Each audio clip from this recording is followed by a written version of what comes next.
Hey guys, welcome to another video on the Andy Levy YouTube channel. Welcome back. Obviously, this is the vlog for AEW All In London 2024. So we're going to be talking a little bit about the match card anyway. You'll see this video. You'll see me in London. You'll see me in Wembley. You'll see me with people. You'll see me in the stadium. You'll see all sorts. Just want to say that if you're watching this and you're new, subscribe. You're very much welcome to join us for the journey. And let's talk about AEW All In. So I'm recording this of Sunday morning, so the day of the event.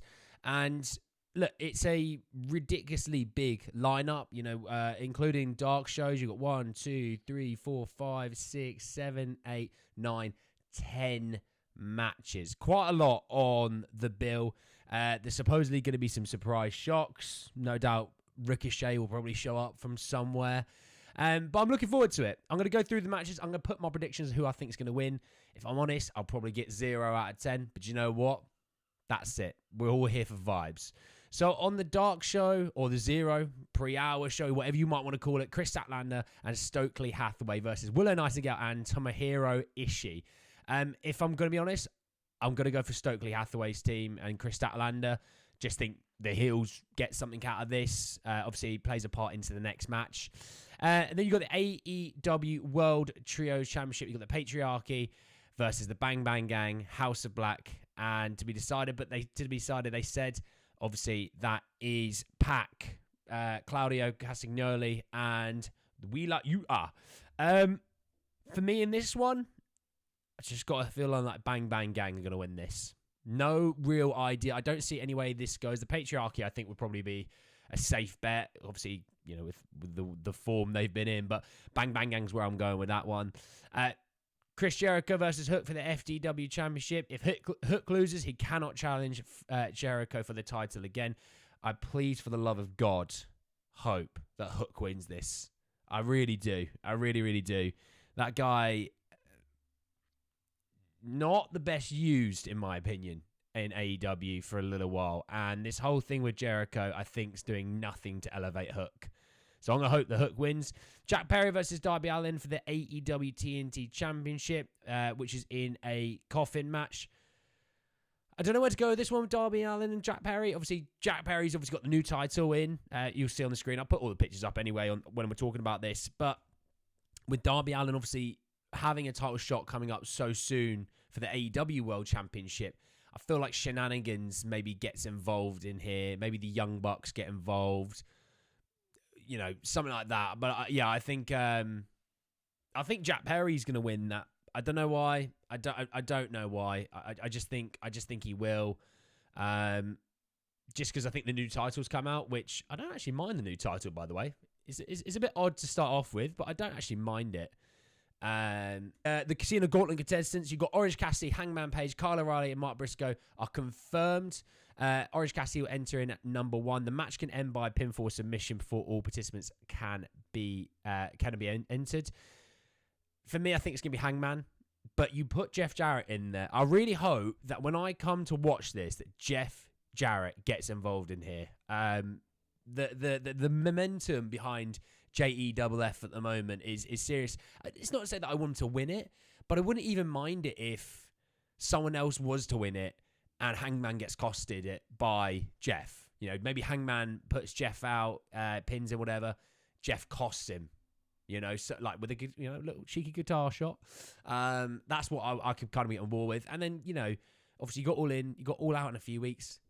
Get him on that pay-per-view for those two guys, You then got, for the AEW World Tag Team Championship, got the Young Bucks, who are obviously the champions, against FTR and the Acclaimed. Obviously, for me, I would like the Acclaimed to win it. I just can't see him. I think I'll go the Young Bucks. I think they're a safe choice. Obviously, with their power within the company, but I would like the Acclaimed in there, Like I said, I'm going to go 0 for 10 on these. It'll be FTR that wins that, you know what I mean? So we'll see. Then you got Toni Storm versus Mariah May for the AEW Women's World Championship, but World Women's Championship, whatever you want to call it.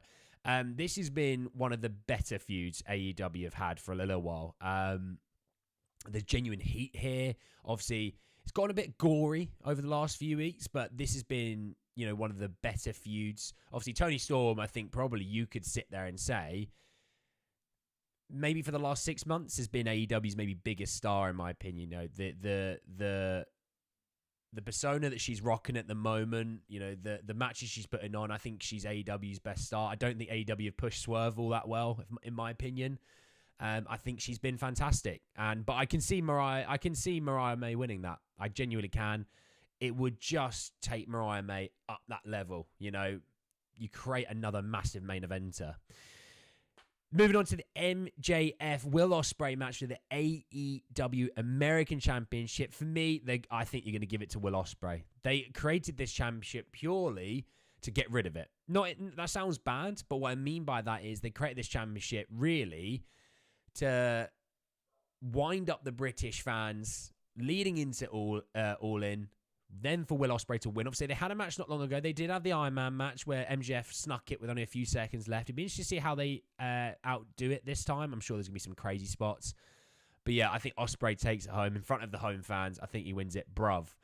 Mercedes Moné versus Britt Baker for the AEW TBS Championship. I've got Mercedes Moné winning this with shenanigans, if I'm honest, with some things going on. But I don't think Mercedes Moné's run in AEW has been all that great, if I'm honest. I'm not massive on Britt Baker, I won't lie either. It's probably actually one of the matches I'm not as looking forward to, if I'm honest. I'd much prefer the Tony Storm Mariah May match. I'm looking forward to the Jack Perry Darby Allin match. I'm looking forward to the Trios Championship match, even though the Trios Championship means absolutely nothing. I think the match itself will be very, very good. The Casino Gauntlet obviously just has so much chaos going on. It could be an absolute banger. And then coming into the main event, Swerve Strickland defending his AEW World Championship World Championship title against Bryan Danielson, or formerly known as Daniel Bryan in WWE. Title versus career. Danielson loses. That's him done. And they've put out these packages and promos surrounding like Bryan being like, look at my history, it's all tear jerky. And then last week coming out and telling Swerve he's the best effing wrestler in the world. I've got a feeling Bryan might win this. Now, I think he's working without a contract at the moment. I don't know. Maybe I could be wrong there. And there's always that talk of WWE and all that sort of thing. I don't see that. I can actually see Bryan winning this. Now, I would prefer Swerve to win it. And that sounds bad because I love Bryan Danielson, but Swerve is the guy they should be pushing as their guy right now, and they've not done a great job of that. This whole thing with Will Ospreay, it didn't work for me. It didn't really do anything for either guy. This is one where Swerve against Bryan, beating Bryan, I think just takes him up that level. Bryan can lose 10 matches in a row. No one thinks of him any less, but beating Bryan will make people think of you more. So I'm looking forward to that. Like I said, rounding it up. I've gone for Stokely Hathaway. I've gone for the Bang Bang Gang. I want Hook to beat Jericho. I've gone Jack Perry. I've gone Hangman Adam Page in the Casino Gauntlet. I've gone for the Young Bucks, Mariah May, Will Ospreay, Mercedes Moné, and Bryan to win. And here we are, post AEW All In, and what a show. What a show that was. I'm recording this, by the way, Tuesday morning. What a good show that was. Surprises. Jamie Hayter back in the pre-show. Obviously, that came I was in the stands. Came back with a big pop. Obviously, Ricochet in the Casino Gauntlet match, which I'll talk about in a minute. There was a lot of good surprises. Sting was the big one. That was a really big pop for that match. And all in all, it was a really good show. Yeah, like every pay-per-view, there's normally one or two matches that kind of flop and they don't really hit the mark. But I think for the most part, it was a good show. I mean, my predictions, I went for Stokely and Chris Statlander. It was good fun. You know what I mean? It was just a good fun match. Obviously, I was wrong there. I didn't get the win on that one. For the trios ladder match, I went for the Bang Bang Gang. And obviously, Pac and the BCC winning that. That was obviously, I think, really to give Pac his moment. But I'm not sure where they're going to go with that. The trios title doesn't really do much for me anyway. But yeah, they win in that one. Thankfully, Hook beat Jericho. I won't lie. I didn't stick around to see Fozzie's performance. I think I went and got a beer and went to the toilet. But yeah, Hook winning that. It was a decent match. Obviously, lots of shenanigans, but it was good to see Taz. So good to see Taz. Obviously, Hook's dad. That was so good to see him. Some crazy bumps and what have you in both that and the ladder match. They then changed up the sort of the order of the pay-per-view, but just like really just going in order of the predictions. I had Jack Perry beating Darby Allin, which I was right. It was actually one of the matches that I think that were one of the worser matches on the card. Obviously, Sting coming back was, I think, probably the thing that saved it. It went quite short, which makes me think, is there an injury? Or did maybe one or two matches roll over a little bit too long, so they had to cut something somewhere? It could have been that match. It was high intensity, but I just didn't think it was a very good match.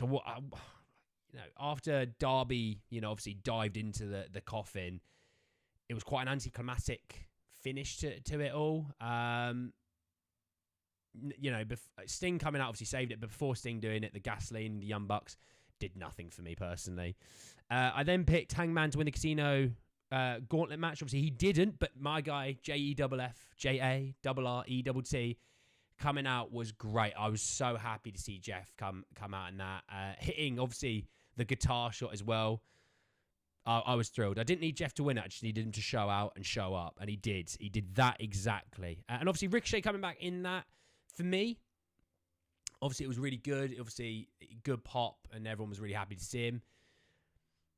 I feel like maybe they could have made a bigger deal out of him. Obviously, there's still time they can fix that in Dynamite coming up. Obviously, I think he's got a match with Kyle Fletcher, which is going to be hopefully the start of making Ricochet a superstar. A lot of these WWE guys come in, Tony bigs it up, promises a lot, and then they don't really do a lot, and then half of them end up on sort of Ring of Honor and things like that where no one actually cares. Hopefully, Ricochet, they don't make that same mistake. I then had the Young Bucks winning the tag team match against Acclaimed and FTR. I was right. It was a good match, though. It was a good match. The Acclaimed pulled out some pretty cool moves. FTR, solid as ever. Young Bucks doing some pretty cool stuff. It was a good match, actually. I really enjoyed that match. Don't worry, I'm not a Young Bucks guy, but that was a good match. Yeah, that was one of the better matches on the card. Obviously, we have a new AEW Women's Champion, Mariah May beating Toni Storm. It's one that I predicted as well. I feel like it probably went on a little bit too long, but all in all, if we're talking about these two obviously having the feud they had, what a match that was. And, like I said, if you have Mariah May beating Toni Storm, you can create the next big superstar female wrestler, which I think they can with Mariah May. I can't lie. There was one thing I would say is, there was too much blood, in my opinion. I don't see the needs for the blade jobs and what have you. It was so funny because the camera, obviously focusing on certain thing, the camera wouldn't go back to the other person for a good minute or so. And in that time, they start bleeding. And it's just, I just can't be bothered with it all, if I'm honest. It added nothing to the match. Any of the blood added nothing to any of the matches. But yeah, Mariah May winning. I had Ospreay beating MJF, which for me was match. It was match of the night. It was so good. Near falls. Daniel Garcia showing up. MJF is just a great heel. He gets it. He gets what it takes to annoy people. I wasn't booing him. I was like, I really like MJF. I do. I like him more than Ospreay. I won't lie. I like the gimmick. I like the ego that goes with it. But all in all, the match was brilliant. I really, really enjoyed it. Obviously, now the AEW American Championship gone. So that one that MJF created, now gone. It was always made to... that title and the run was always made to end and make Ospreay big. And it did.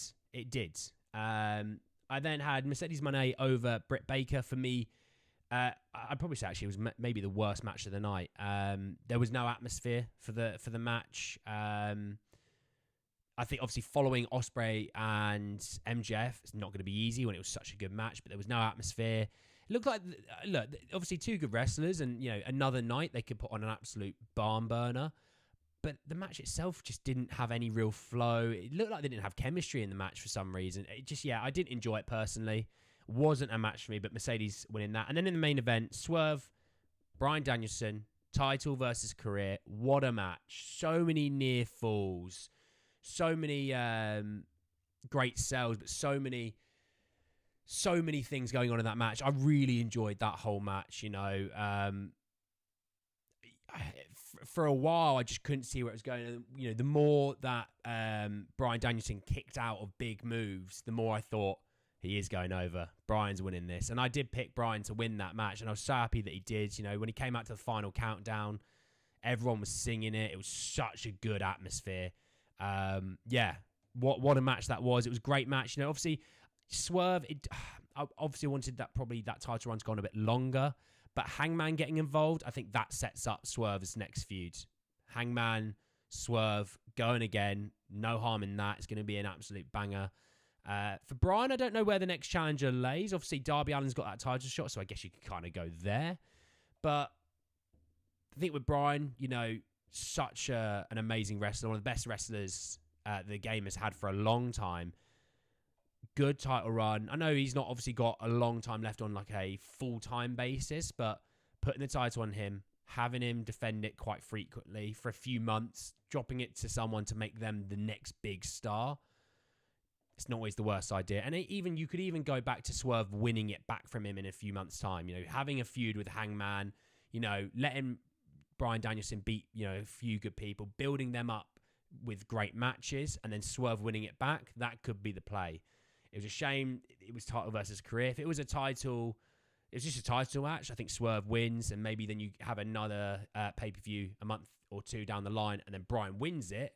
But Bryan's really well loved overseas in the indie scenes overseas. He's loved in the UK, and what a match. So all in all, really, really good show. There was a few pretty naff matches, which every pay-per-view has. It's not just an AEW thing. It's not just WWE thing. It's not an NJPW thing or anything like that. Obviously, they announced Forbidden Door next year in the UK, which should be good. And then obviously AEW All In will return in 2026 to the UK. So lots of good stuff in there. Lots of good stuff. If I had to sort of rank the show out of 10, for me, I think I'd probably go maybe an 8. I think 8's probably quite a fair score. If you think 6 is like average, for example, it was above average. It was a good show, good atmosphere. Wasn't a complete sellout. They said they'd sold over sort of 50 or issued over 50,000 tickets. I don't think there's 50,000 there, unless they're considering all the people like stewards and stuff. Then yeah, maybe, but it didn't feel like that. I mean, the row in front of me, there was about 4 or 5 seats right in front of me that were empty. But it was a really good show, good atmosphere. Some good returns, good surprises. Zack Sabre as well, obviously another good surprise. I really like him. And all in all, I think 8 out of 10 is probably a fair result because of a couple of pretty naff matches. I think it's pretty good. But let me know in the comments down below your thoughts and feelings about AEW All In. I'm keen to know what you guys think. Subscribe to the channel if you're new. And if you want to see more wrestling stuff, or you want me to review Raws and SmackDowns and all those things going forward, let me know. But anyway, guys, in the video, and I'll see you all very, very soon. Take care and peace.